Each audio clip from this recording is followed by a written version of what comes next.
Ladies and gentlemen, on behalf of the university, I would like to welcome you to this lecture, the third in the series, Communication and Social Responsibility. I'd also like to extend a very warm welcome to Brian Taylor, who's our speaker this evening.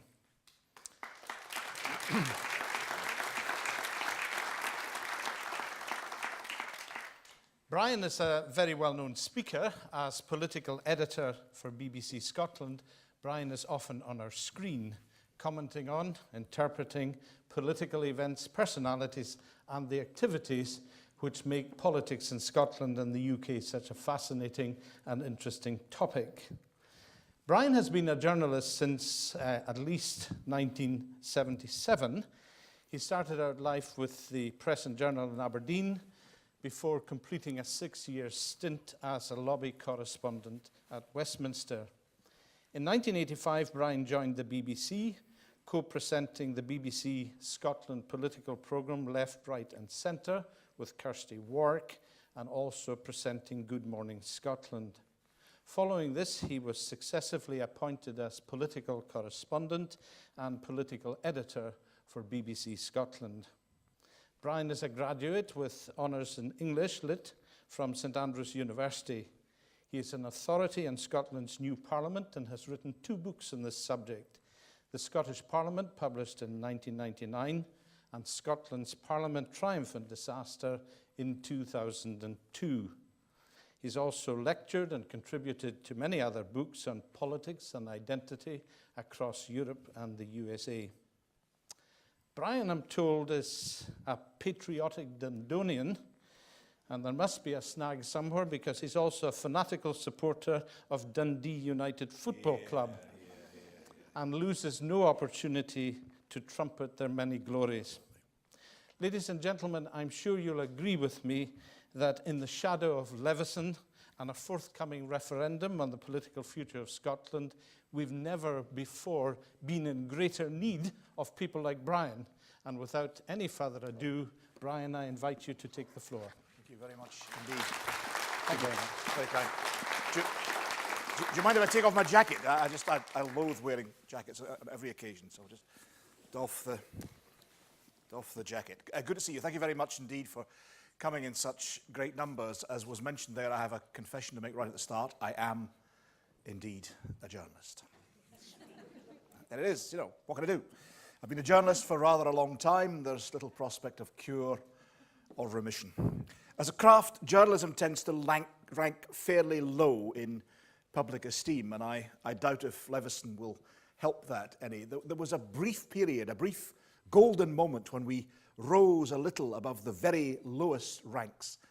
That was the period of the financial crisis, and if there are any bankers in the audience, may I say thank you. Thank you very much indeed for helping us as journalists to improve our lot in the eyes of the public. My job these days, although I've covered Westminster and European politics and heaven knows what, my job these days is mostly applied in the Scottish Parliament. In the commodious, if costly surroundings of Holyrood, one can occasionally become rather blasé about the craft, the rough trade of political reporting. But I vividly recall playing host to a party of Armenian journalists who were from the press and broadcasting sectors, and they were touring Holyrood.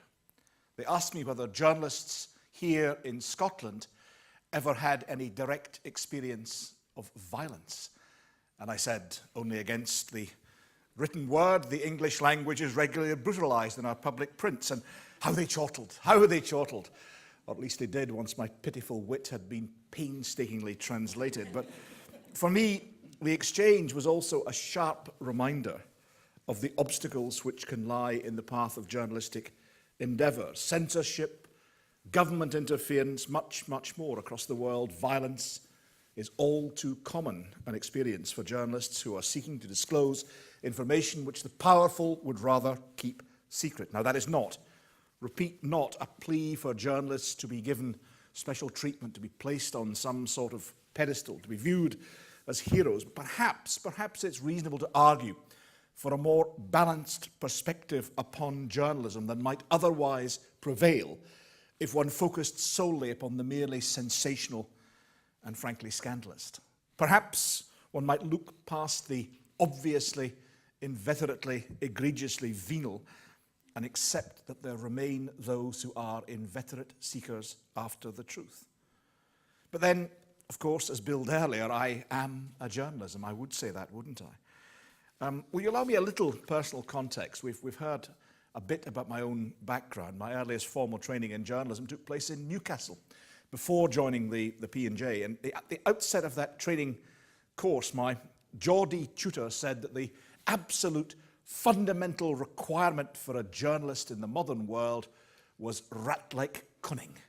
And I've always kept that at the back of my mind. I wouldn't agree entirely, frankly. I'm not sure I would put it that way, but I know what he meant.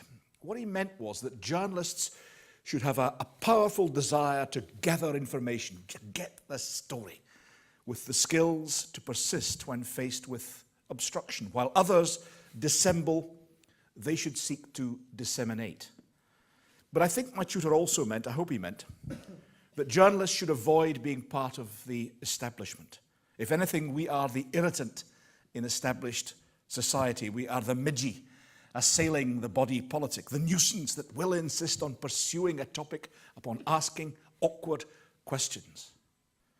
There is, in short, a maverick, buccaneering tendency among journalists, intuitively suspicious about authority, instinctively disdainful about regulations which we tend to interpret as simply trying to hinder our work, inherently disinclined to heed appeals to contain our reporting. Now, that can create a rough sense of comradeship among journalists. When it's less helpful, that can lead to a pack mentality where apparent rivals actually end up egging each other on in pursuit of some hapless quarry. But in essence, journalism is focused upon outcome, upon output, upon results. We need to get the story, we need to get it within a precise time frame, whether that's a newspaper deadline or, for me, a programme's on-air time. Say I am chasing a quote from a politician about a particular story. We need that quote by 1845, because that is when I am due on air, 6:45 in Old Money. I need that quote by then, not 1848. By then, the programme will have moved on to the sport. My opportunity, at least for that broadcast, has gone. Ditto with the pressure of newspaper deadlines. It can be seriously frenzied at points when you are chasing a story and you're up against it. That all tends to concentrate minds, to lend an atmosphere of frenzy to the pursuit of news. Now, that may not always be conducive to calm, rational thought, but it is the nature of the trade, and I don't complain. Now, a caveat, and a big one, huge caveat. I would not want to leave you with the impression for a second that we will run anything as long as it meets the deadline. We will check and check and check again, and we will not run an item of news unless we are sure of its veracity. We like to be right as well as first. Trust me, I'm a journalist. As I said at the outset, I've been that for a rather long time. I studied Scottish and English literature, as has been referred to, among sundry other things at St Andrews. Indeed, for a spell, friends, I committed verse. I did. I was personally responsible for producing some intense poetry, now thankfully suppressed. A charming young fellow student who is now my wife advised me that the market for said intense poetry was slim and shrinking, and she suggested that I should perhaps try my endeavours in writing elsewhere. So I had a bash at journalism. It's her fault. Julie ended up editing the university newspaper after a coup, reporting upon such St Andrews student luminaries as Alex Salmond and Michael Forsyth. I often wonder what happened to them. It's been a glorious summer working for the St Andrews Citizen before joining the P&J. Although I was based in Aberdeen, I had a great friendship and learned a lot from the late, great Jim Love, who was based here, and indeed I think he's commemorated in this very theatre. Followed a spell, as has been mentioned, working at Westminster before joining the BBC, but that, of course, was all back in the Middle Ages. As I acknowledge on my blog, I've been reporting on Scottish politics since Braveheart was a boy. And things have changed, haven't they? Changed utterly. A terrible beauty is born. Things have changed. The media world has been transformed by the advent of the internet. Well, yes and no. If you'd asked my Newcastle tutor he would have said the basic questions, other than this need for rat like cunning, Brian, rat like cunning. He would have said the basic questions are who, what, when, where, why. And that's still a pretty good guide to the fundamentals. I confess I cannot be bothered with those journalists who are inclined to show off their erudition at news conferences. You know, will the minister explain how this fits with the homologation of the neo-endogenous economic growth theory? And the minister gives an equally pompous, back-scratching reply, and the pair of them look absolutely pig-satisfied with each other. Not a line appears in the press, not a single line, because it was all about showing off. If they ask who, what, when, where, why, and above all, how much, they might have got a better answer. Now, do not misunderstand me. I am not saying that journalists need to be brutes, ignorant of the subtleties. The opposite. I'm saying they need to know the subtleties, but to ask the fundamental questions on behalf of the readers, listeners, and viewers, the facts that folk want, rather than showing off and sucking up to some politician. So by all means, learn the lingo. Amass as much information as you can so that no one can baffle you with overheated jargon. Get yourself a finely tuned bullshit meter, in other words. But then stick to the basic probing questions. I would commend to all budding journalists the interrogatory technique of Tam Diel, former Labour MP. Tam would table a question in the House, up would pop some hapless minister to read out a civil service reply. The minister would subside and then would think, I've got a couple of minutes while Tam havers on for a bit to think about the answer to the supplementary. Tam would stand up and boom, why? And the minister's going, God, I don't have a bit for this in the brief. That isn't covered at all. Why is lost? Why is lost in the mists of time? So stick to that, I think, as journalists. Similarly, we want the facts. Now, that brings me finally, after a long preamble, into the issue of social responsibility, the issue that is the topic of this series of lectures. I think you will already appreciate that the journalistic response to this, to the idea of journalists considering the impact of their reports upon society, the journalistic response to that is one of skepticism. Innate skepticism, not hostility, but skepticism. Many journalists, for example, would instinctively take the view, remember that pack mentality, that idea of being a bit different, that idea of being not part of the establishment. Many journalists would instinctively take the view that the relationship between media and the politicians in particular should be as that between the dog and the lamppost. Asked about responsibility, most journalists would instinctively reply that their primary duty lies in reporting the facts to their readers or audience without fear or favour, regardless of whether that upsets a political party or interest group. Now, don't misunderstand me. I am not, again, offering a hagiography of journalism or anything like it. From my experience, anything like it. There are journalists who think that ethics is a county in England to the east of London. There are still, unfortunately, members of the press who bear out the truth of the old rhyme penned by one Humbert Wolfe, a civil servant and man of letters, who wrote, "You cannot hope to bribe or twist, thank God, the British journalist. But seeing what the man will do unbribed, there's no occasion to." But mostly we journalists, are well motivated, or more precisely motivated by the ambitions of our craft, to get the story, to get it right, and to get it before our rivals. Bear in mind there are already substantial controls upon reporting. These fall broadly into three categories. There's the statutory, the negotiated, and the voluntary. In the statutory field, journalists are constrained, entirely rightly, by the law of the land. That can be generic law, such as preventing us from using violence to obtain our stories, or specific law, such as contempt of court and libel statutes. On that, one might debate, I certainly would wish to debate, whether libel law is too extensive or too narrow, but it is an undoubted constraint upon journalism. Negotiated field, one might look to the D-notice system, the old system, since substantially amended. In essence, this provided the state with a means of preventing the publication of material which the authorities considered a risk to national security. Press interests were allowed a role on the committee, the D-notice committee, which drew up the list. In the voluntary category, and this is more extensive than you might otherwise think, one might note the police and other authorities regularly urge the media, to hold off reporting a particular item, perhaps in the hope of detaining a suspect in the meantime, with very, very, very few exceptions. The media agree to this constraint, but bear in mind, it is a constraint. We know something and we do not tell our viewers. That is a big constraint upon journalists whose instinct always is to get the truth out and to get it out first and without fear or favour. Or there might be appeals from voluntary agencies. There's one recently, concerning the reporting of suicide. We will be told or advised to treat such matters sensitively to avoid any risk of encouraging others to follow the same tragic path.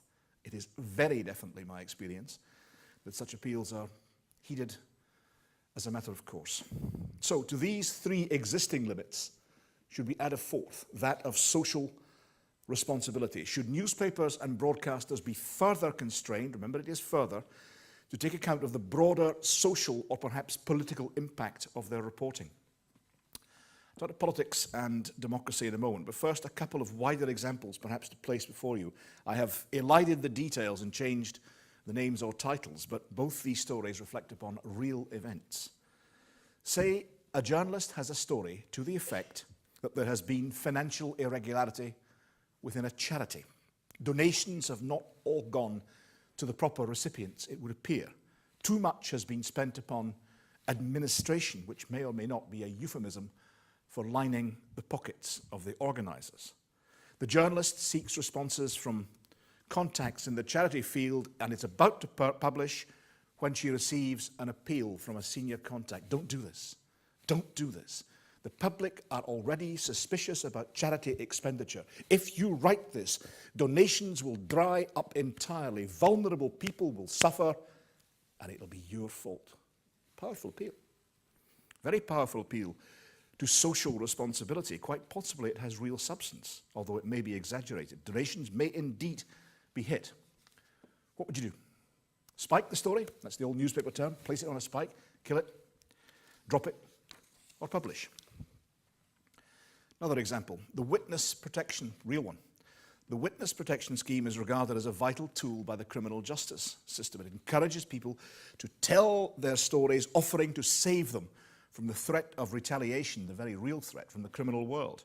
It is important, it really matters. A journalist is approached by someone who was on this scheme. He says the scheme ruined his life. Instead of being protected, he felt imprisoned, shut off from his family and his career. He feels he's been let down by the system. He feels betrayed. As a journalist, you check the facts fully, including with official sources. You seek reaction. Again, you receive an appeal.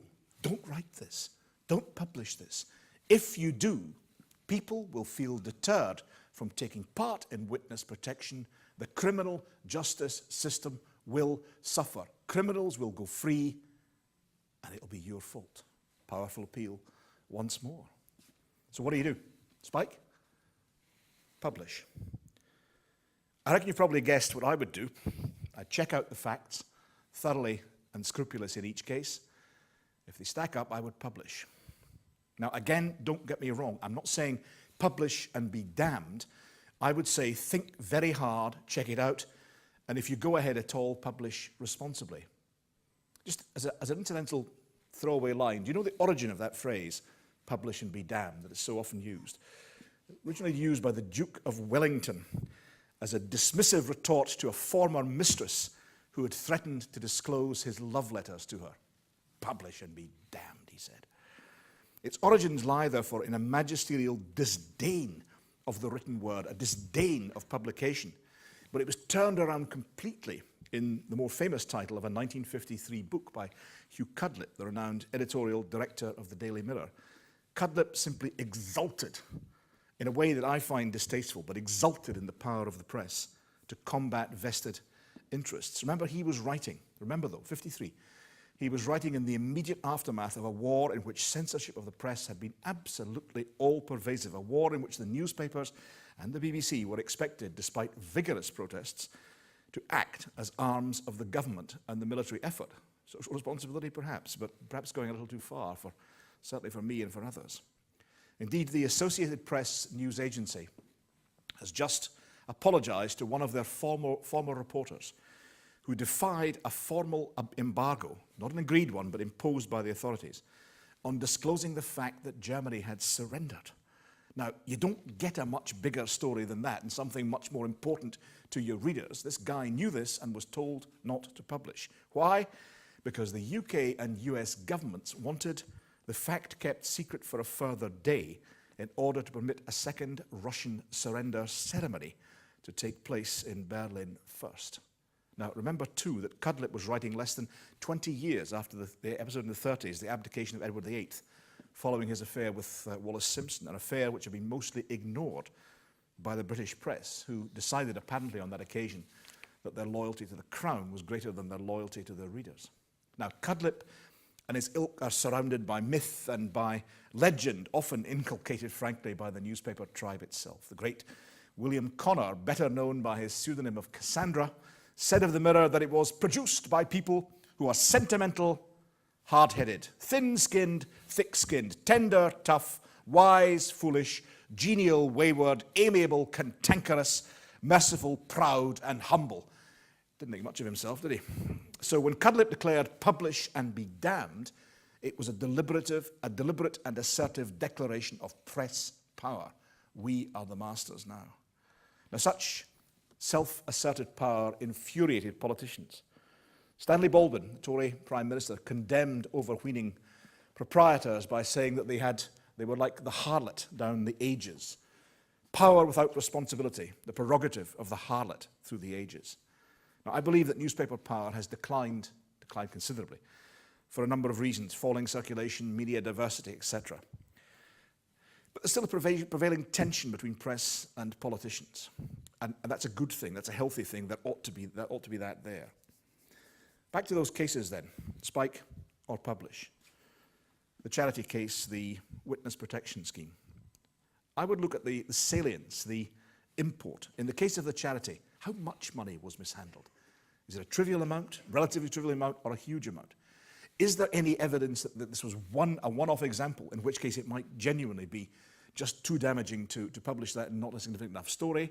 Or is there evidence that it's more widespread? In the case of the witness, are his claims well-founded? Is he telling the truth? Is it possible to assess whether they are backed up by other cases, or at the very least, not so remote from the common experience as to be utterly atypical? Now, trust me, we do these sort of assessments all the time. We do not publish and be damned. We check and check again. But if the claims stack up, then I would say there is a case for publication. In both cases, it is possible to suggest that the public interest is served by publication. The charitable sector, if indeed there are troubles, may be constrained to cleanse their stables in order to reassure an already sceptical public. The witness protection scheme may have to, frankly, get better in order to provide greater safety. But crucially, I do not believe that the journalistic decision should be solely or even primarily based upon these wider social considerations. A free press, something we've been discussing at Leveson and elsewhere, a free press should be just that, free. To be clear, a responsible media outlet, I think, as I hope I've explained, will weigh other considerations such as the social impact, but those should be factors to be borne in mind rather than absolute determining factors. The primary consideration, in my view, must be truth, must be fact. Now, our press is not wholly free. Indeed, the concept of absolute liberty is a questionable one in an interconnected world. Liberty for the mongoose means death for the snake. As we've discussed, the press is constrained by statute and by other issues. Journalists further constrain their own innate liberty by considering the salience of the story they are covering. But with those caveats, I would argue that such press freedom as exists merits protection, not further erosion, not least because the dispossessed in society deserve to find out what is being done to them by those in authority, those in power. If vested interests, and the examples earlier, however praiseworthy, are vested interests, people with an interest in the outcome. If vested interests plead for social responsibility, they are, in effect, seeking to lessen the freedom of the press. They may be doing so from what they believe to be the best of motives. They may genuinely feel that the world will be better without publication. But press freedom will have been constrained if their appeals are heeded. Does that matter? Well, I would say it does. I would argue that the free press is a sine qua non of a free society. One can demonstrate that simply enough by considering the negative. Dictators first take control of the armed forces and then the television station. If the media are controlled by the state, then sooner or later they will face constraints upon their reporting designed to serve the interests of those in authority, the incumbents who wield power, who will say all along that they are doing this in the interest of the people. They say all along that they are doing this for social responsibility, not for their own benefits. Now, by considering an appeal from a charity, journalists are not bowing the knee to a despot. The two are not directly comparable. And as I have stressed, responsible reporters will consider salience and relevance without prompting.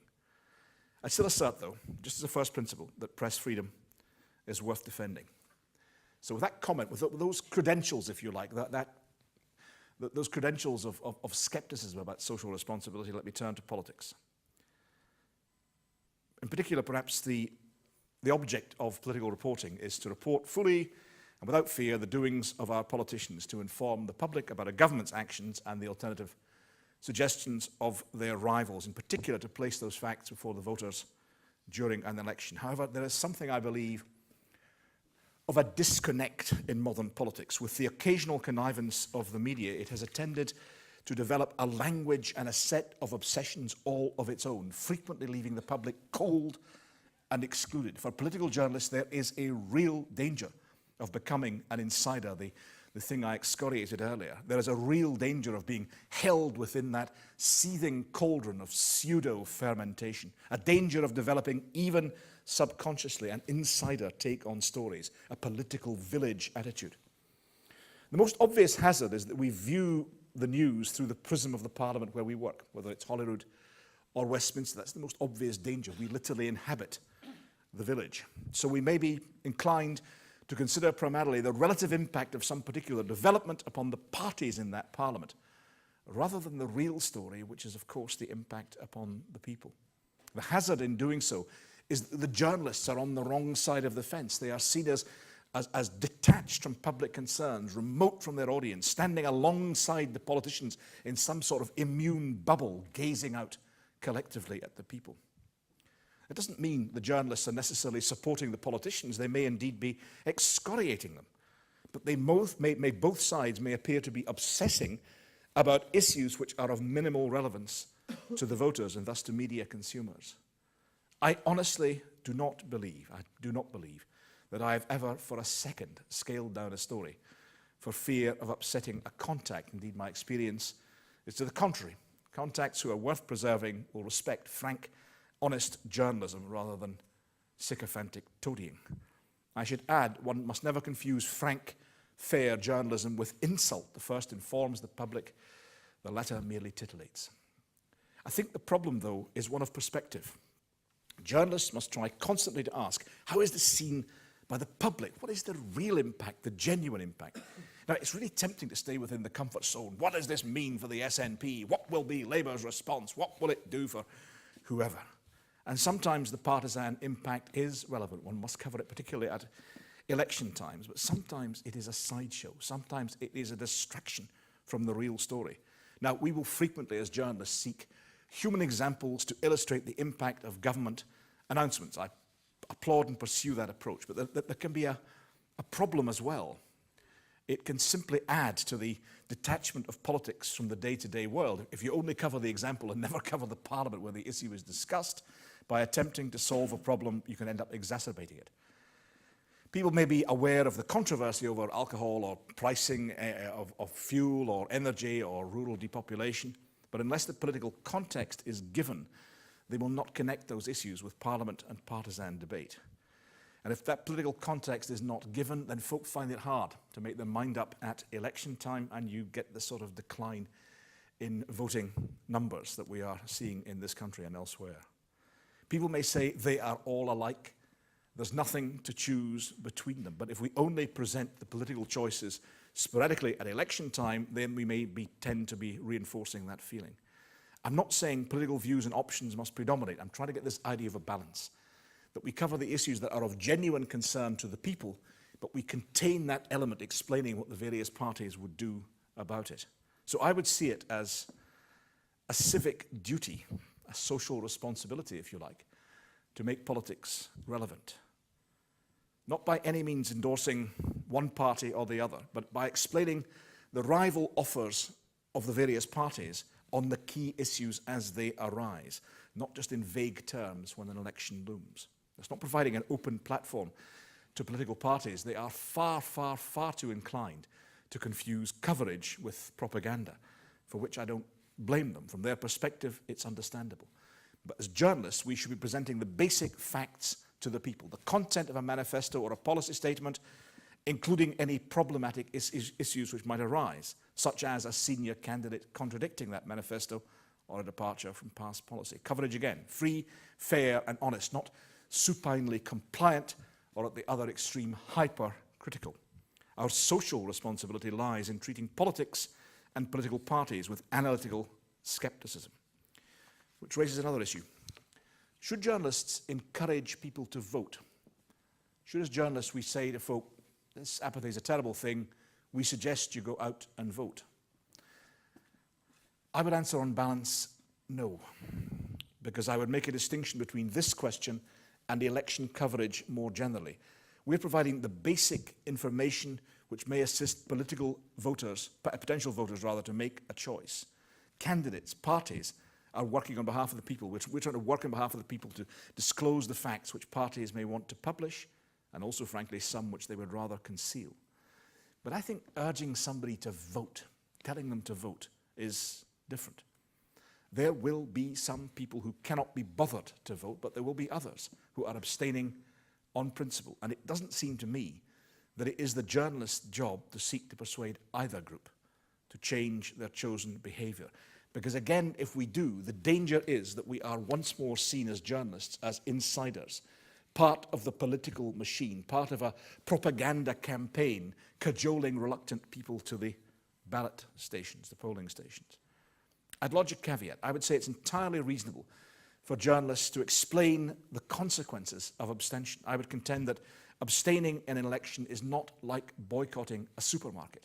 If enough people in one area boycott a particular store on some issue or other, then that store will respond by changing whatever has caused annoyance. That's consumer power. With elections, I think it's rather different. Abstain, and you simply find that a party is elected to power, happily governing in your name and influencing your life. The only difference is you've played no part whatsoever in the choice. Now, theoretically, if everyone abstained, the entire system might have to be revisited. But realistically, in my view, it is reasonable to note in passing, as a journalist, that individual or even multiple abstention will not of itself bring the system crashing to the ground. So I try and use a formula something along the lines of, up to you. You must decide for yourselves whether you wish to vote or not, but bear in mind that the Parliament or Council you are electing will be taking decisions about you and in your name. It's your call. So, to summarise thus far, my starting point is an intuitive wariness about any appeal, including that of social responsibility, which seeks to cajole journalists to alter their output. I'm cautious, not hostile, just cautious. I don't think it's our responsibility to urge people to vote, and I think it's our responsibility to present the facts and basic element of information about politics, the genuine facts, the true issues. Now, folks can find out the facts for themselves in a manifesto on the doorstep through party websites, but if they seek our help by buying our newspapers or sampling our programs, they are entitled to expect that we are on their side, that we are providing full and fair information without favour. Which brings me back to the fundamental question with which I opened. What is journalism? How to define this rough trade? I rather like the definition offered by the American Society of Professional Journalists, who say, journalists should be honest, fair and courageous in gathering, reporting and interpreting information. They go on to break that general definition into several points, etc. Sound content, all of it. And I commend it to you. In essence, though, it's saying journalists find stuff out and tell folk about it. And that's about right. But as a definition, it's a bit pallid, isn't it? There's too much accent on the pitfalls to avoid in the American definition, too little on the positive path to pursue. If I may focus upon my own area of political journalism, which I've pursued for a rather long time, I feel there's a fundamental problem to which I alluded briefly earlier. This is that much political debate features utterly bogus point scoring. In part because politicians are motivated by the media to believe that if they offer the easy hit and the glib soundbite, they will get on the telly, on the radio, and in the paper. Now, I have been a political journalist, as I mentioned, for the odd decade or two, and I hope that allows me to be fairly frank about the relationship between politics and the media. The neutral journalist believes, or should believe, in giving all politicians a tough but fair time at all times. It is arguably the only authentic defense against bias or partiality. In the run-up to the 1997 devolution referendum, gosh, what I thought, we're about to have another referendum. I covered the one in 97 and also the one in 79, so there we go. In the run-up to 97, I let it be known that, as usual, I intended to subject all the competing arguments to rigorous scrutiny. I described this as giving them all hell. Indeed, I still have a copy of the devolution white paper signed by protagonists from both sides, the yes and no camp. One says, "For Brian Taylor, whom I often curse, but only professionally." Another reads, "To Brian, who promised to give me a hard time and delivered." More generally, in considering the relationship of journalism and politics, it's important to understand that the two trades have different motivations. Journalists want to get all stories out. A politician only wants to get certain stories out. And it could appear that those two trades coalesce. It could appear that we are on the same side. Exemplified. It's a Monday, and a government minister has a big announcement to make about education. Government minister wants to make the announcement, we want to put it on the telly. So government minister is available, I stick a microphone under his or her nose and get the information and broadcast it to an astonished nation. Result, happiness all round. The government minister's got his thing out, he's done his bit, and I've put my piece on the telly. Following day, Tuesday, same politician, some question marks about expenses in his constituency. Suddenly he's nowhere to be seen. We're chasing him down the street. The microphone that it was such a pleasant experience yesterday is now an instrument of torture. The camera that he was so welcoming to on the Monday is now pursuing him as if it was a demon from hell. Result, we get our story, misery for the politician. It is important to understand what is going on here. We weren't doing the politician a favour on the Monday. We're not being rotten beasts on the Tuesday. We are doing the same thing on both days.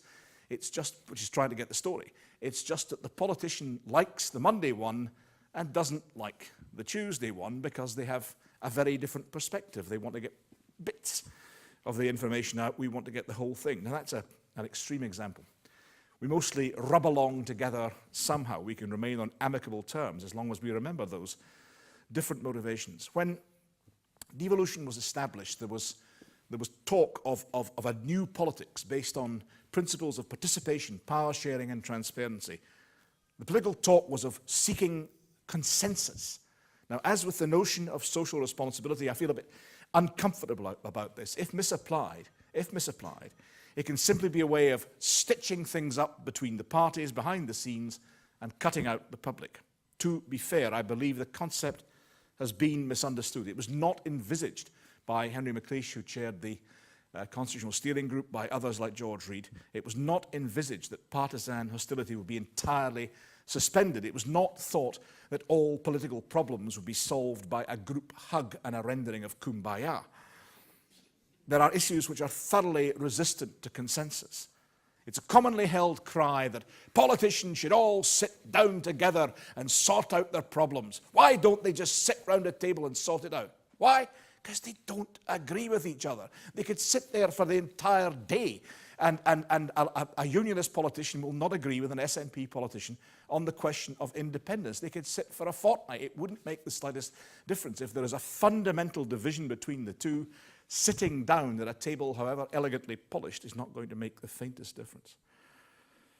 But to be clear, the concept of consensus, as originally envisaged at Holyrood, was never intended to elide such core differences. It was hoped that it might be possible within a general wider debate to identify certain common parameters with regard to social issues in particular.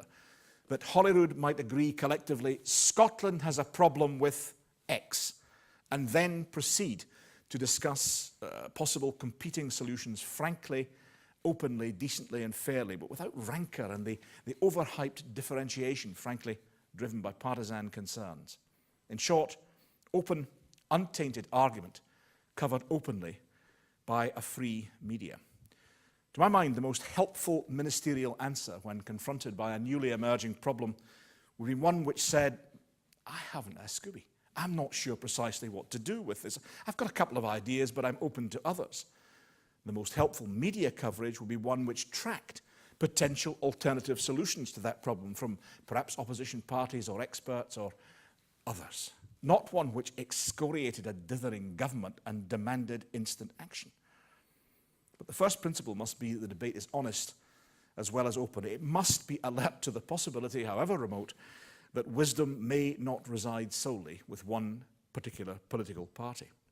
When Michael Forsyth, to whom I referred earlier, became Scottish Secretary in 1995, and some of you here may know it was actually Michael Forsyth who first announced that he wanted to go ahead with the University of the Highlands and Islands. When he first became Scottish Secretary in 1995, he had a reputation as an ideologue. A justified reputation as an ideologue.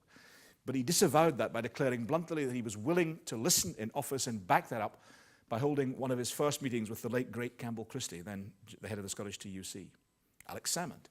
When he gained control at Holyrood, he said his party had a majority of the seats, but not a monopoly on wisdom. But such good declared intentions are often overtaken by an adversarial political system fostered, frankly, by the media. It appears to be instinctive for political animals, or is it perhaps inculcated by years of partisanship? Either way, they cannot seem to resist. An individual politician may seek to focus upon the true nature of social or political problems, but what really thrills the blood and excites his staff, and crucially tends to attract media attention, is a savage speech condemning a rival, or better still, a colleague. Now, there are some counterindications to this trend. There have been welcome developments in committee, but still, our MSPs still seem obliged to deliver their fixed target of bogus indignation and blether. Politicians barnstorm with barbed comments on their opponents. We in the media lap it up. Split, shock, furious row. The snag is the voters long since gave up listening. Scottish politicians do not believe that their opponents are the living embodiment of evil. So why pretend that they do? Is it perhaps because they have been encouraged by precedent to believe that such stuff grabs media attention? To be frank, I don't know. I don't know or care who first created this dislocation between politics and public, whether it was evasive politicians or overhyping reporters. But we have to do something. It's a very serious disconnect indeed. Perhaps we could declare a truce. Perhaps we could trade frank, straightforward politics in return for honest, moderate reporting. Could we seek to revisit that early Holyrood concept of consensus, the true, authentic version? Not horse trading or shoddy compromise, and not an add-on to the established system of power. It is a different form of governance. Think of it this way. In the past, governments governed by diktat. They acted and they invited you, the social stakeholders, to judge them, if at all, at election time. Government was something that was done to you. If you were lucky, your MP would stage an annual visit to his constituency to receive the applause of his grateful voters. The next form of governance was consultation. Government was done with you. You were asked for your views. You were invited to comment, but such exercises can sometimes be, frankly, less than authentic. The consultation may be designed and structured to produce a required result. Ministers may say, on the one hand, people say this, on the other, they say that. We intend to steer a middle path. To be blunt, that was probably the path they intended to take in the first place. As an alternative approach, how about government by you? Instead of merely being consulted, you participate. Say you're a campaign group dealing with housing issues. Under consultation, you're asked your views on how to help the homeless or provide more low-cost housing. You're then free to support or condemn the outcome. Under participatory government, there's a different approach. You might be asked to join a working party to draft a new policy. That working party is then charged with implementation in tandem with government. Now, the upside, you're right on the inside track. You're driving policy change in Scotland. The downside, you have to defend the outcome, perhaps to your sceptical members. The same might apply to a business group considering changes in regulations to the marketplace or any other stakeholder. The concept is that Scotland collectively has a problem. How are we collectively to address this? Now, you can see instantly the change in attitude required. It requires openness and frankness from politicians. The frankness to diagnose a problem without pretending for a second that they have instant solutions. But it also requires openness and frankness from stakeholders, from citizens, from us. The willingness to concede that perhaps some of the practices or customs in our society may be contributing to Scotland's collective problem. Now, of course, elected politicians must retain the final say, but many problems in public life are amenable to this form of consensus, real, hard-bargained, hard-fought consensus based on real evidence garnered from society rather than prejudice. Now, a key requirement for this is an informed public. To participate alongside government, you need to know what's going on, not every nuance, every detail, but you need to know the authentic choice, the true challenge collectively facing Scotland. You need an educated public. And for that, I think that's where the media come in. I, again, think there's a problem. Most senior politicians of my acquaintance, most ministers, are in an honourable lather of uncertainty most of the time. I say honourable, because political decisions are truly, truly difficult. But modern politics, bolstered by the media, requires certainty. There must be no doubt, no vacillation. If a problem arises at breakfast time, there must be an answer from the government by lunchtime. The modern MSP brooks no uncertainty. She delivers a neatly packaged soundbite for absorption by a grateful, time-pressed media. This is the he said, she retorted style of politics. Politicians behave or are obliged to behave as if all the virtue was on their side and all the vice on the other. In truth, they are probably pretty sceptical about their own policy and open-minded about the other lot. But they won't say that, they mustn't. The media would talk of dithering. This dislocation has an impact too upon that participatory government model I outlined. Simplistic politics, simplistic media reporting encourage and foster a simplistic approach by the public. Let's consider an example. The issue of hospital provision, a genuine issue facing Scotland. Do we want large expert hospitals, Rigmore size? Do we want large expert hospitals who get a large number of patients and consequently the doctors and surgeons and clinicians and nurses are able to keep their expertise going, are able to keep that high and, frankly, the medical care may be better? Or is that too remote from the people, particularly here in the Highlands? Do we want small cottage hospitals in local areas? But the snag is they may only see a particular problem once a year. They may not recognize it the next time they see it. You lose perhaps the clinical skills, but on the other hand, you have the local connection.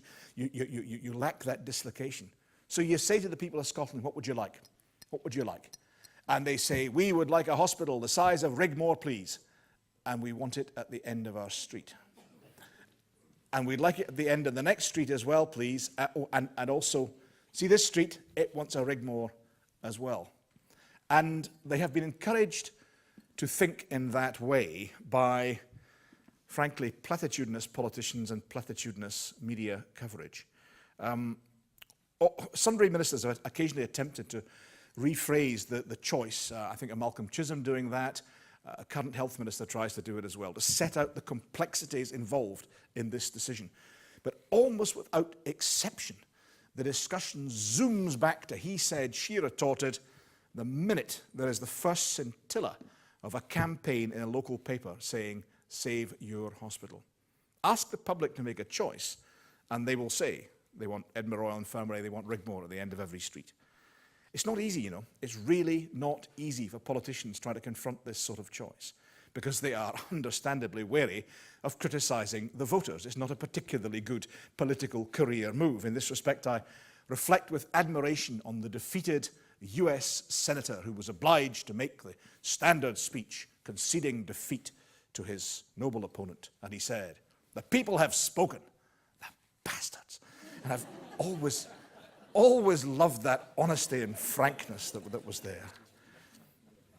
However, informed choice, really informed choice, remains essential. There could be a consensus, retaining certain services locally while centralising others. But if that decision is to be taken sensibly, if it is to work, It must be taken in consort with the people and implemented as much as possible by the people. And they must have all the facts. They can't just sit there and simply say, we want your hospital. There's got to be something better than that. They've got to think genuinely about the cost questions, the issues more widely. To do that, they need authentic journalistic reporting. And if you like, that is the social responsibility of the media, to bring about all the facts, not simply the ones that fit a predetermined pattern, to confront the authentic dilemma as it faces elected politicians. Which brings me finally to a word or two about the altered nature of contemporary journalism. I mentioned earlier classic journalistic questions: who, what, when, where, why.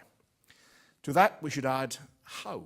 How is the news we have gathered to be imparted to this astonished nation? Should we write a carefully considered, elegant piece, submitting it for a magazine for publication perhaps a month hence, or should we bung it on Facebook? New technology has provoked varying reactions. The actor Stephen Fry says Twitter cuts out the press and enables him to deal directly with the public. Others, like Jon Stewart of The Daily Show in the US, have lampooned Twitter mercilessly, particularly its use by, as he calls it, middle-aged, middle-class politicians trying to look cool. Stewart said that advocates of such technology have confused new with good. Of most tweets, he said, they don't enlighten or inform, it's a gimmick. Well, I don't agree with him there. I think it's got better than that, a lot better than that, certainly on Twitter. It's argued, though, we've entered a new age, the age of the citizen journalist, and certainly newspapers are in decline. I do not wish this at all, despite the fact that I don't work in newspapers anymore. I worked in newspapers for nearly a decade, and I regret the shrinking of diversity in the sector, and I take no pleasure whatsoever in journalistic friends and colleagues fearing for their jobs. But like it or not, the world is changing. We know about the challenges facing newspapers. They're obvious, they're out there. But there are challenges facing television as well. The standard TV news program has a running order, lead story, second story, a couple of features, sport, and finally, which will be droll or drivel according to your taste. This setup is known sometimes as appointment television, the idea being that the nation sits down and has an appointment to view what is determined for them by an editor, producer, and reporters elsewhere. But you, as the viewer, might have a different set of priorities altogether. Your top story might be the economy. I guess today your top story would be the economy in Greece. Your second story might be Syria, but your third story might be something happening in Inverness. It might be something happening in Skye, or it might be the sport, or it might be whatever. You might want to choose your own running order, perhaps from the stories on offer on the excellent BBC website. Come on, I'm allowed one plug, for goodness sake. On the excellent BBC website, or from other sources. Other media are also available. You might choose to regard the BBC website as a sort of menu from which you select the stories that you want to look at in the order you choose. Tapas television, if you like. I think it's fast becoming the news option of choice for many busy people. I would suggest it will become increasingly the default approach to accessing news in the first instance. I stress in the first instance. I do not see it replacing built news programs. These remain very, very popular indeed. It may be the first point of access, the quick surf. Now, I mentioned citizen journalists, by which I mean bloggers and the like who disseminate information in cyberspace without any formal journalistic training often or outlet as publisher.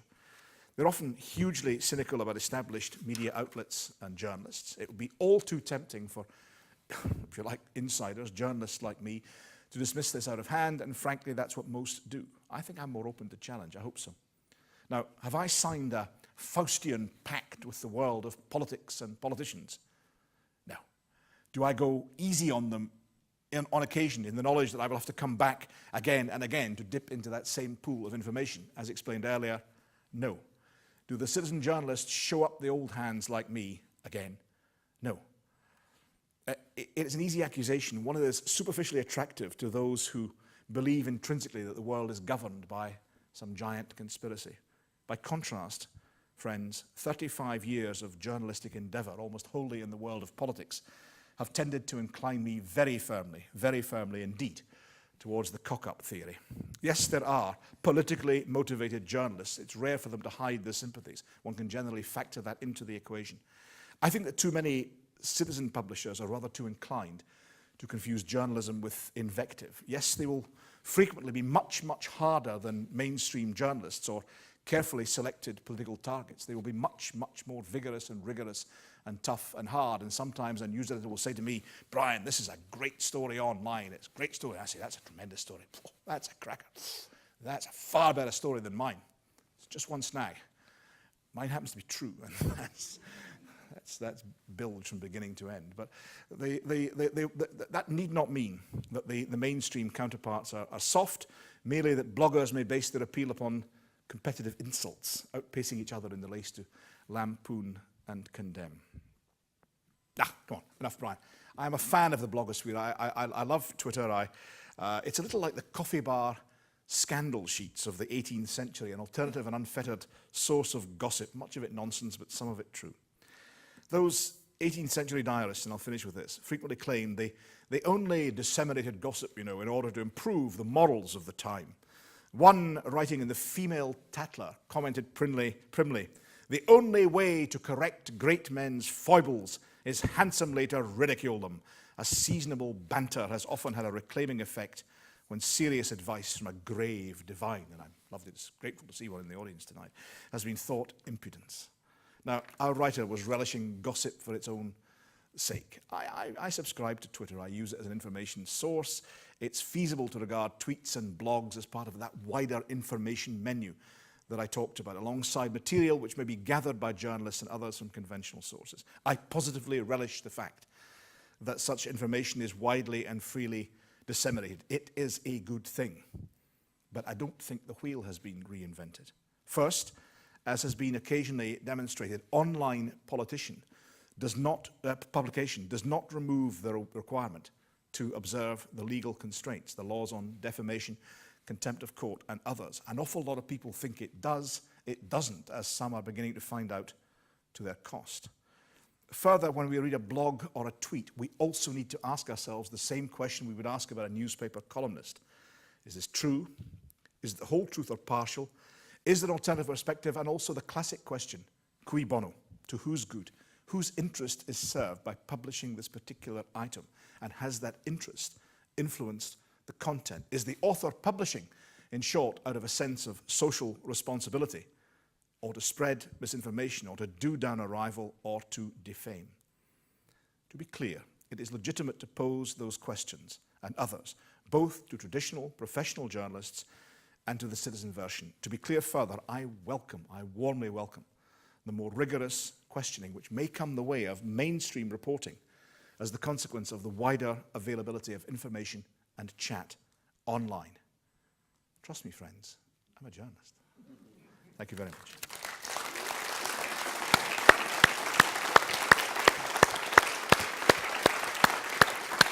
Thank you. Thank you. Cheers.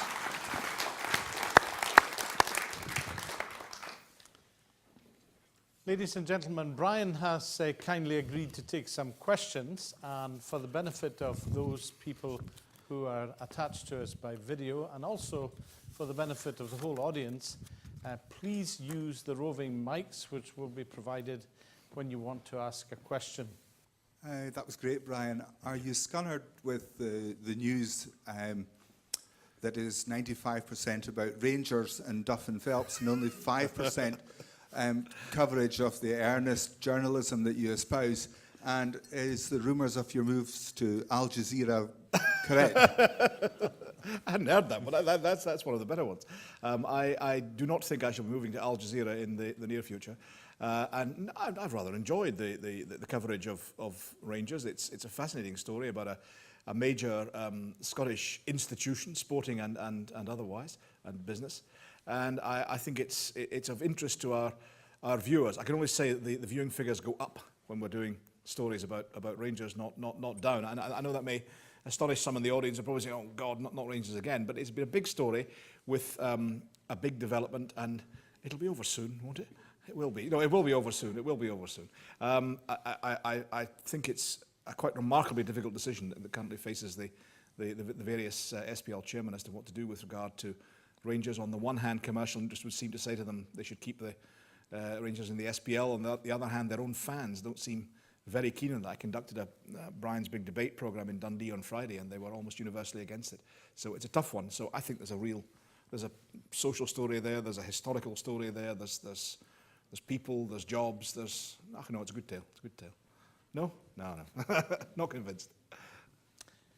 I understood you correctly, that you didn't think the British press in the 30s was particularly bothered about the Simpson affair. Didn't say that. I always understood that the government had suppressed them. No, forgive me.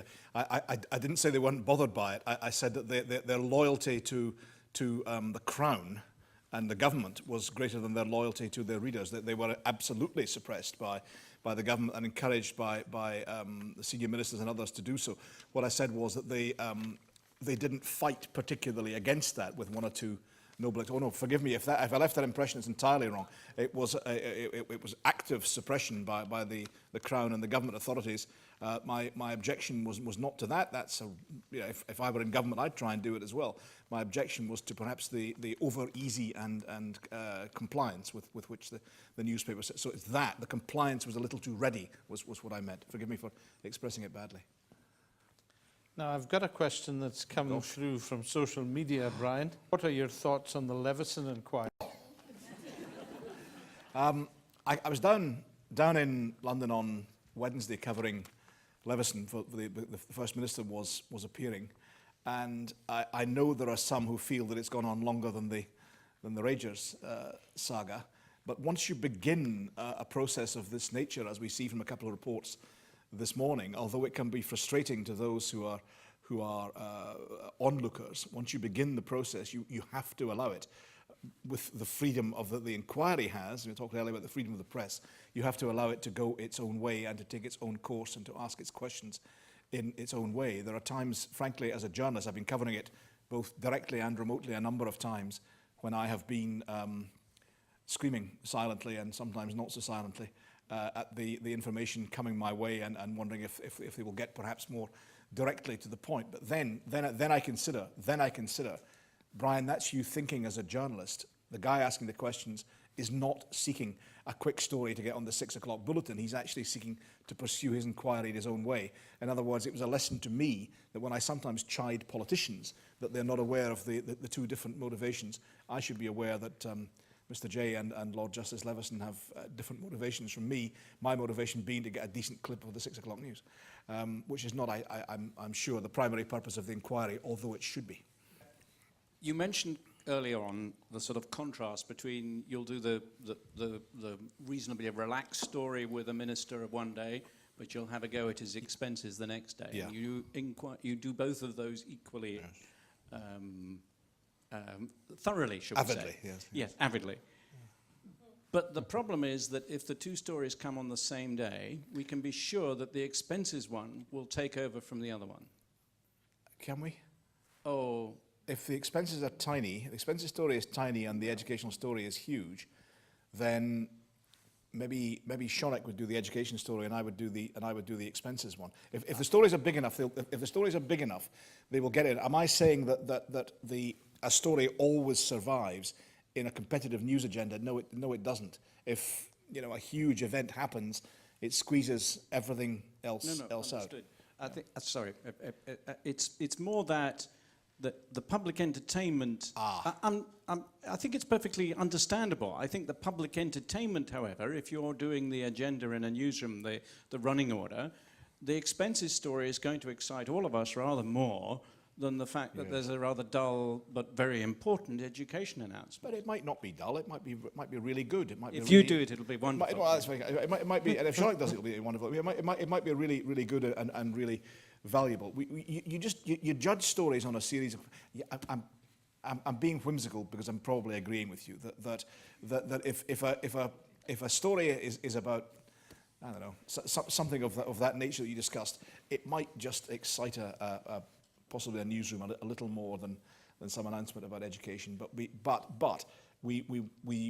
genuinely weigh them all in the balance, and we will put in the stories that you almost feel you have a duty to report. I don't mean we do it out of duty, but we almost feel you have a duty to report because they are of significance. We talk about not as a story, well, it must be new, but it must also be significant.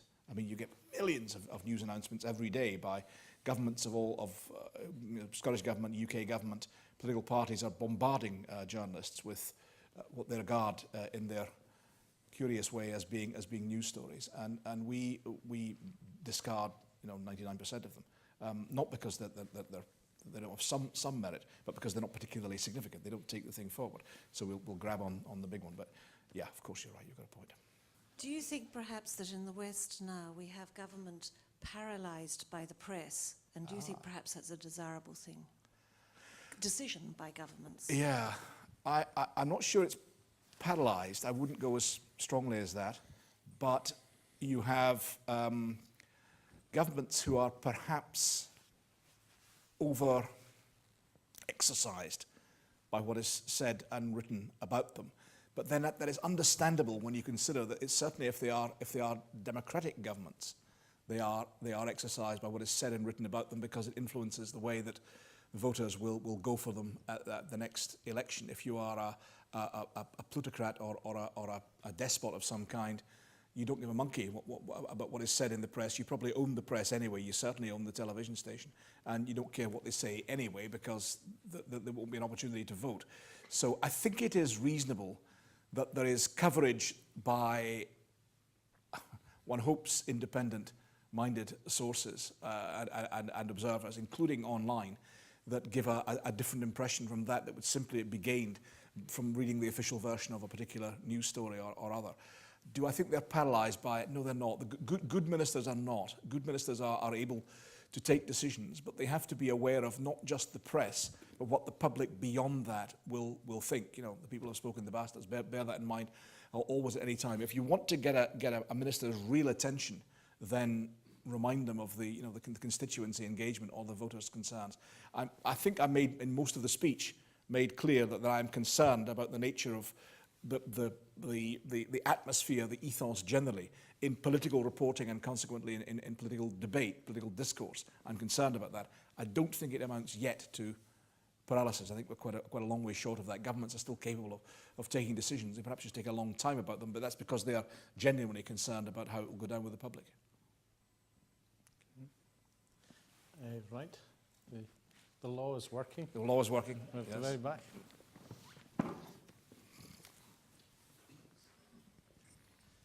Brian, I wanted to link two of the previous questions with a follow-through question. There was a question about the Leveson inquiry, and then a question really about issues of, I suppose, how you keep on the agenda the big issues of the day as opposed to the small issues.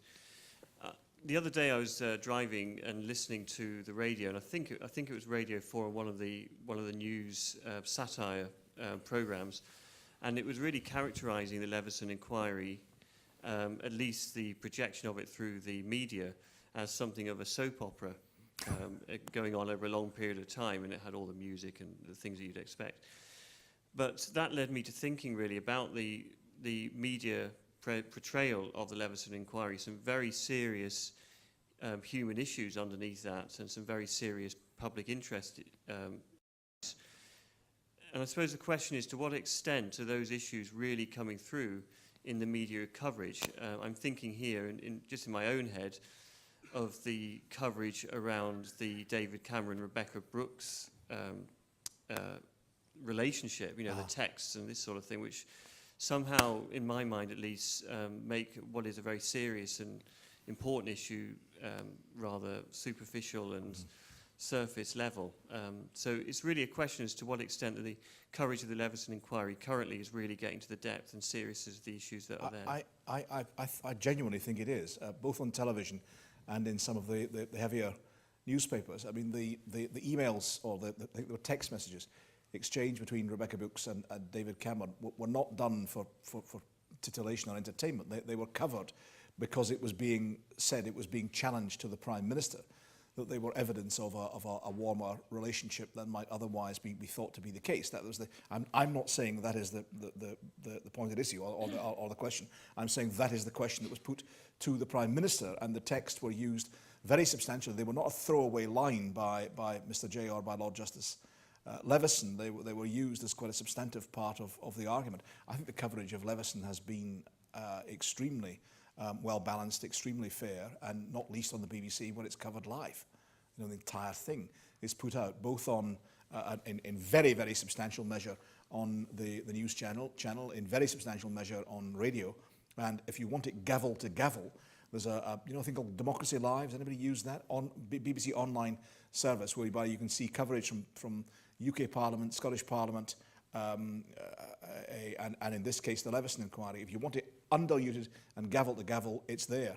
I don't think you can get much more serious and in-depth than that. And I think the discussions on programmes like Newsnight Scotland, Newsnight itself, Good Morning Scotland and others have been very thorough. So I would dissent from that. I'm not sure that was your perspective, but I would dissent from that perspective being offered that the coverage has been flippantly gibbered. I think it's been extremely serious and thorough.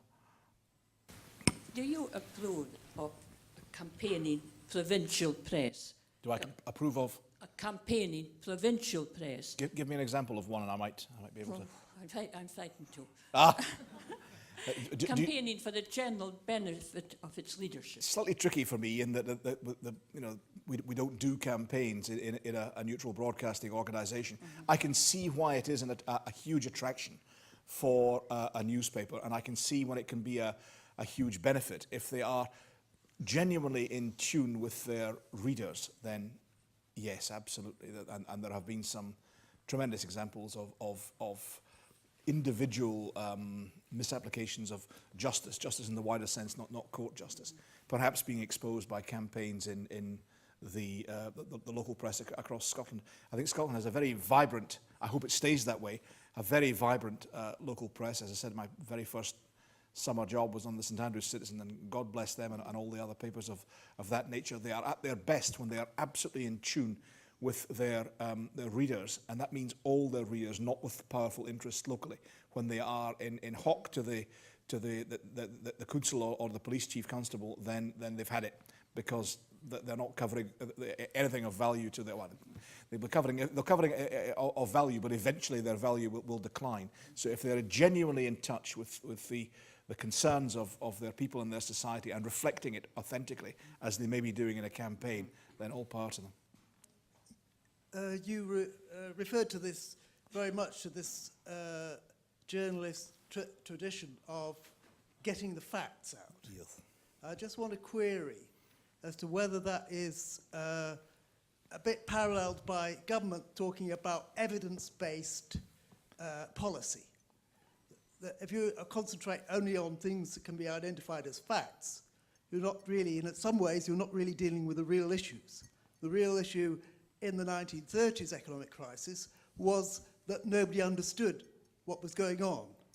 It required a Keynes to come along and tell us what the solution was, why there was a problem. Similarly, we need that now. And perhaps journalists don't always deal with the issues in terms of what are the different theories. Again, Mr. Osborne sticks with his plan A, and there is no plan B because he doesn't have a theory which would give him a plan B. Yes. That other people might have.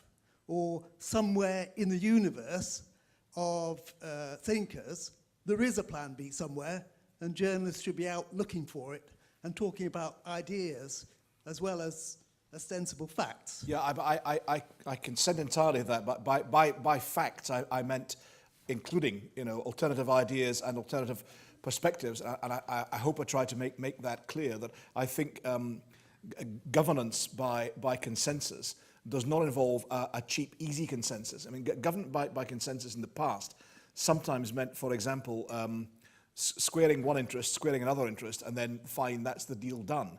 I mean exactly what you are saying there, which is challenging and questioning whether the established view, whether the common perspective is indeed well-founded and well-grounded. And if I said facts, I meant facts including intellectual property as well as the some sort of calculation or sum based upon the figures available. Absolutely, I agree with that perspective. Absolutely.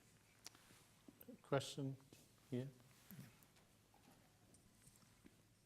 Brian, in your address, you mentioned that you had overseen some political events with a fairly low turnout due to elector apathy. Yes. I believe I'm right in saying, you can probably correct me, that the Scottish Parliament was established following a turnout of only some 50% of the electorate. 51, yeah. We've had recently here in Highland a 40-odd% turnout for local elections. What concerns me is, should the independence referendum eventually take place, and the electorate is again apathetic towards it, Yes. would it be the result depend upon a very small turnout, or do you think that the powers that be should stipulate a turnout of perhaps 75 or 80% before the result can be declared genuine? Depends which powers. Depends which powers that be. Depends whether it's the UK Parliament or whether it's the Scottish Parliament. It depends upon the perspective. I mean, we were going to do, at the BBC, we were going to do at the last election, a really big searching piece on apathy, but I just couldn't be bothered, basically. At the end of the day. Skip that. I once attended a political meeting in 1979, in the 79 election in Aberdeen, in which the only people there were the candidate and me. And we went to the pub. It's the best political meeting I've ever attended in many, many long years of covering them. On the other hand, there can be some that are very lively and very energetic. On your specific final point, I think I covered the issue of apathy. I think that I do not think that the democratic mandate of a government depends upon the turnout. It begins to get questionable if the turnout's down at 5 and 10%. But as I say repeatedly to people, if you don't turn out, they'll carry on governing anyway. But this won't be governing in your name. The point you mentioned is actually being, I wouldn't say it's being discussed, but it's being canvassed behind the scenes, because you have two precedents before us. We have 97, where there was a simple majority of those voting was deemed to be sufficient in the event the majority was very substantial on question 1 and almost nearly as substantial, so a bit less, but pretty substantial on question 2. In 79, there was the George Cunningham amendment saying that 40% of the registered electorate must say yes, not just those voting, but those registered to vote must say yes in order to for the bill to pass, for the Scotland bill to pass. Those proposing that said it would entrench the point you're making there, that there had to be a demonstrable indication of support from the wider electorate, wider population, not just those turning out. Those opposing that proposition said it meant that there were people on the electoral register who were dead, who were voting against devolution. So it was, it was the dead were against devolution at the time. I think it likely on this occasion that there will not be a threshold. I think it likely that this will be a very hard fought and very closely contested and interesting campaign that I would hope, or perhaps expect, or perhaps anticipate would attract a reasonable turnout. I don't think it likely at this stage that there will be a threshold set, but that is by no means certain, because it's being quietly canvassed. Canvass sounds that there's some sort of intrigue and conspiracy going on. There's not. Just various folk are chatting about it behind the scenes. But as to whether it features in the final version, it really does depend on which power that be, because ultimately the bill for a referendum will have to go through the Scottish Parliament. But to go through the Scottish Parliament in a form that meets the legal precision on a certain type of wording will require a Section 30 transfer of powers from Westminster. If we want a particular type of referendum. And they ain't going to do it unless they are happy with the question or questions. They want it to be question. And they ain't going to do it unless they're happy with the nature of the referendum. So I think that's an issue that may arise. Do you think in the future there may be some sort of legal proportion, shall we say, of the electorate in voting in the elections? No, I don't. I think that would be, if you like, almost counter-democratic, because there will be occasions when the mass of people will feel that a particular election is rigged or not being conducted properly, and they will wish to stay away, and that would run counter to that. That's why I know there are countries where they have compulsory voting, but I'm certainly not my place to criticise or chide them. I just point out the objection to it is that some people may feel there is a valid decision to be taken by abstaining. I think that is unlikely to happen in Scotland or the wider UK. Some of the issues that pose a lot of difficulty are examples that you haven't mentioned. For example, do you publish a story about a politician's shenanigans or do you not? and when is it in the interest to do so? These are some of the issues that have vexed people in Levison. Yes. Probing into people's personal lives, and I'm not saying that you should never do that. No. But I'd be interested in what you think about that. I veer towards, just instinctively, intuitively, and also probably professionally, towards sticking to the information and facts, if you like, that are relevant to the public rather than the public life. I veer away from coverage of an individual's public life unless and until it affects their capacity to remain in office or their capacity to remain elected. And there have been some examples of that. There are a couple of examples of that kicking around the Scottish political scene right now. And I think if someone has behaved in a way that runs counter to their capacity to remain as an elected individual, particularly a minister, then that is a legitimate topic for being covered, particularly, for example, it involves court cases. So I veer away from just my own instincts. I generally can't be bothered with it. I veer away from personal coverage, but there are times when it matters. Just as a slight caveat to that as well, say that there are some who will say to you that politics is not about the person at all.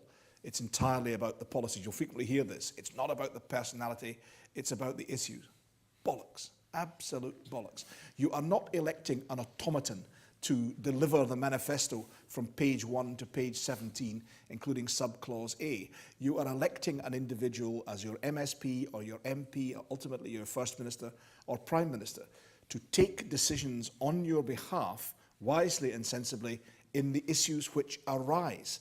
And the issues which arise, as Macmillan said, events, dear boy, events cannot be foreseen in any manifesto written years previously, no matter how wise and sagacious that manifesto is. So an individual's character, I don't mean their personality, are they jumping up and down, are they good singers? I don't mean that. I mean their character, their fitness for office really does matter. It matters to me to a large degree alongside policy, because somebody can have the finest policies in the world and then some issue arises. It may be a conflict, it may be a diplomatic problem, it may be an economic problem, it may be the crash in 2008. Is that individual fit for office? Have they got the character, the strength, the resilience to deal with that? And that's something that's often tested, frankly, by a gladiatorial election campaign. Cool. Yes, up at the top. Yes, sir. You are a journalist, and strange enough, I trust you. Oh, dear. Thank you. Oh, gosh. It's my uncle. Have you met him? Lovely fellow. I think there's a hand raised right at the very in the gloom. Yeah, that's it. I'm interested in your comment about participation. Yeah. Of the general public, and it is about particularly you mentioned the example of hospitals in the Highlands. And I was working on a project for NHS Highlands where we were trying to engage the public in consultation about service planning for health protection, looking after the health, rather than wait until they needed the hospital. But in my experience, the local paper was not supportive of a participation. Maybe they didn't understand what we were trying to do, but their reporting always about health services in that area was always the negative and always the cynical. And I just found it very difficult because the local paper was what people told me was the way to get the word out, to engage the people that you need to reach who don't normally have a say. And yet I felt there was a battle to get my story in there for the sake of the general population and the social good. But I can't comment on the individual case. Just in general terms, I'd say that perhaps your starting point was slightly misplaced in that you were viewing the newspaper as a conduit. You were viewing them as a conduit for, frankly, you want to do a consultation exercise, and you were viewing the newspaper as a conduit for doing that. They wouldn't see themselves in that role. They would see themselves as having a role in reporting reporting your exercise, and in the bygoing, but only in the bygoing, thereby disseminating your participatory form or consultation form or information, and perhaps putting in a website where that could be obtained.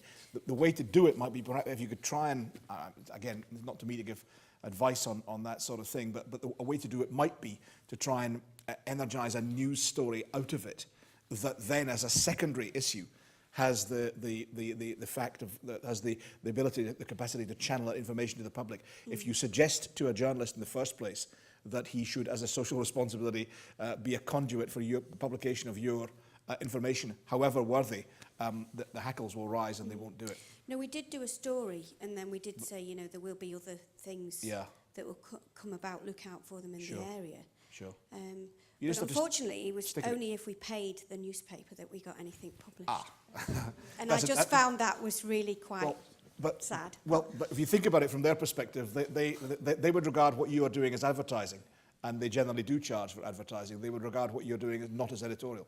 I hate to be the bearer of bad tidings, but I can see what you're saying. What you were doing, they would regard as an advert. And, you know, what you were doing was not news, was not an editorial. What you were after, the way you've described it, you describe it precisely as you were seeking to use the newspaper as a conduit for something that you wanted to be advertised around the Highlands. That strikes me as being an ad. No, it was about using the paper to... Using, that word using. Okay. That word not using. A journalist, I'm a health professional. I'm a journalist. Say that to an editor, you wouldn't get through the door. Right, okay, I won't use that word next. That word using, it was trying to inform the general Can we together use... Thank you. Inform them about this thing that was happening in their area. Indeed, Thank you very much. Thank you. Thank you. We have another question down here. Thanks. Brian, you've been a political journalist for 30 years. Steady now. And, it's actually 35, but I just wonder whether you consider that the general calibre of our politicians has risen or fallen over that period of time. It stayed determinedly stable throughout the entire period. If you think of what democracy involves, it involves not choosing people solely on merit. It's choosing them on some random collection of opinions voiced by people that may have seen something on the telly or read it in the local papers that our friends here are doing. And so you get something of a random outcome, because electoral decisions are often quirky. They're often based upon a series of preformed views, whether they like the look of the candidate or whatever. And so thereby you end up with a series of politicians, some of whom could easily hold down commanding jobs in the professions, business or industry, or the various jobs that are vital to our society, and some of whom I wouldn't send for a message. And the trouble is that you can't, at the end of the day, hold a sort of interview board at the end and say, professional, professional, professional message. You can't do that. You've got to take with joy the collective, enigmatic group that is sent to you by the voters, and just be thankful that they aren't any worse. No, there are some excellent politicians, really, really excellent politicians. Most of them, the vast majority of them, hard-working. I know this is not the general impression. Hard-working, working in the public interest, not venal, not dodgy, not anything. There are some that you wonder how they get out of bed, and there are one or two that are fairly rough diamonds, but mostly they try really, really hard indeed, and they try in the public. I don't know. Are you an elected politician yourself, Sam? No. I mean, exactly. Imagine facing that every single day. I mean, I wake up and wonder whether whether the GMS is running my story. A politician wakes up and wonders whether they're on GMS, as because a story is being written about them overnight by some wicked individual like me. It must be terrible. And I'm generally being cheeky as well. Any hands? Yes. On maybe a slightly lighter note. Oh. Can you switch off, or are you Brian Taylor, political editor, 24 hours a day? In truth, probably yes. I can switch off. Yeah, can I switch off? Not really. Not very well. At Tannadice, I can switch off. because watching United is just such a joy and a glory to everyone. I'll tell you a story. This is a terrible story. I was at the away game at St Johnstone recently, and apparently it was being covered by a TV station, not the BBC. And they were looking for something to do, and so they picked out me in the crowd and cut up a shot of myself, and they say, "There's Brian Taylor. His day job isn't it different to see him in this capacity from the usual job as a political commentator?" When I heard about this, I was horrified because I said, "What was I doing?" And I thought, if it was just after we scored the second goal, I know exactly what I was doing, and I certainly wouldn't have wanted that. I was displaying a gesture of warm comradeship towards the St Johnstone supporters at the other side that involved the use of an arm, and it was a perfectly friendly, Ave atque vale gesture. I thought, if that was on the telly, I'm in trouble. But no, I can relax there, and I love the theatre as well. So this is great, to be on the stage rather than sitting in the audience. Love the theatre. Brian, on the social media, two very witty and connected sartorial questions. Oh dear. Where do you get your colourful braces, and what's your favourite tie? There should be a public inquiry into the shocking lack of galluses in Scotland's shop. It is a disgrace. They are the only ones you can find now. These black evening galluses, as if the only time you would wear galluses. I've worn galluses from the age of 18 to hold up my breeks and for no other purpose. And they are occasionally colourful and perhaps displaying a little more vigour than would otherwise be the case. I was down in London, as I say, for Levison, and the following day I had a little bit of time to wander around before I'm going to catch my flight. I went to Covent Garden and I found a purveyor of galluses to the gentry, which is in a wee market. Cracking, absolutely great stuff. So I found a pair in rainbow colours, another pair in tangerine. So very shortly I shall be displaying the tangerine galluses to a shocked audience. If I could have got tangerine in black with the United symbol on it, I'd have worn that as well. Maybe Dundee United could make some, and I could buy those. Favourite tie, no idea. The first one that comes to hand in the morning. If it looks, is it planned? Oh no. If it looks planned, it is. See the bit about conspiracy and cock up, that chaos theory applies. I think, Brian, you've given us more than full measure, and I think perhaps we'll now let you off the questioning. Very kind. Can I say on behalf of the audience how very much we've appreciated your talk. I'm glad it's been recorded because I know the head of our History and Politics department is here, and we'll certainly use it in our modules from now on, Brian. That was being recorded. No, I don't know. It sounded very erudite indeed. Oh, aye. But seriously, I think we've had a wonderfully interesting talk. It's been absorbing, it's been comprehensive, and we're really very grateful to you, Brian, because I know that we had quite a job shoehorning this into your very, very tight schedule. And it's really good of you to come, and I would like the audience to show that appreciation in the usual way.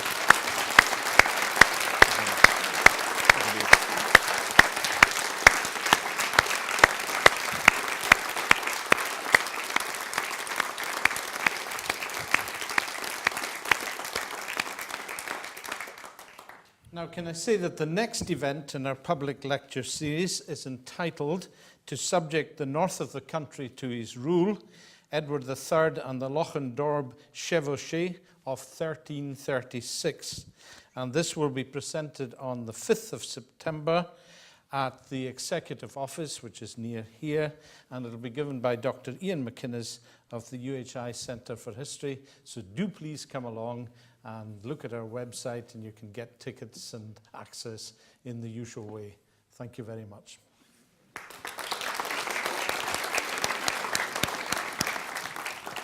Thank you very much.